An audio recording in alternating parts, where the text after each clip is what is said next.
We're taking a look at 3 official Samsung Galaxy S23 Ultra cases that will be released very soon.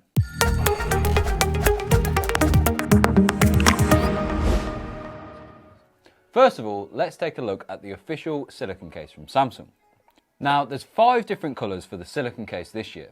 We have this orange, you also get navy, a cotton, which is a sort of off-white with a tint of yellow in it. Then you have lilac and also khaki as well. Now, looking at the orange one, what I really like is that they've got accented power and volume rockers as well. This also matches the accented Samsung logo at the bottom. Now, talking about the buttons, they're nice and clicky, but they're still built into the silicone.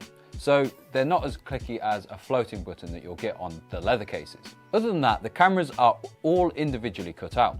This means it provides a pretty good amount of protection to the cameras and the back of the phone. What I like about Samsung silicone cases is that the silicone is still grippy, but not to the point where it's pulling your pockets inside out every time you get your phone out your pocket. Right, let's move on to our next case. Next up, we have Samsung's frame case, which this year is actually slightly different than it was last year. Just like last year, you have a frame, which I would call sort of like a bumper surround, and then you have different backs that you can put in the phone. This year, you get to choose between the clear plastic back, then you have this sort of leather style case that you can slot in the back when you want to have a card holder. Now, it feels a little bit cheap when you get it out of the box, so you might be a little bit disappointed.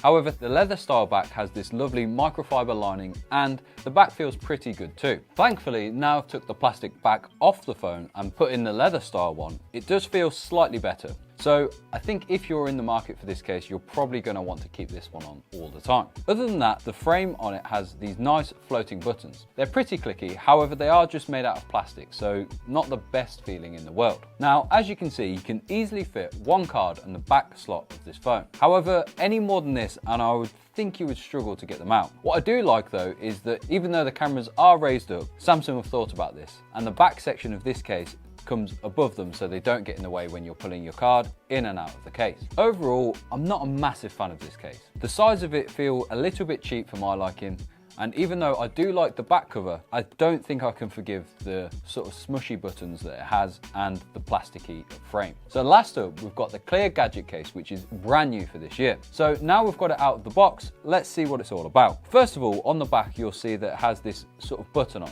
This does mean that when you place the phone flat on a desk, it doesn't actually stay flat. This button doesn't really actually serve a purpose, so let's yank it off, which reveals this new mounting system. In the box, you'll also get this ring loop, which to attach, you just simply line up the notches, then slide it round, you'll hear a satisfying click. And now it's in place, it won't budge anywhere. Now, once it's in place, you obviously have access to this ring loop, which you can slide your fingers through, and then there you go.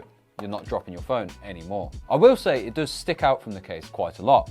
But I suppose with this gadget case, you can easily take it off and put this little button back on. I suspect Samsung are probably going to release a few other accessories that can clip onto the back of this.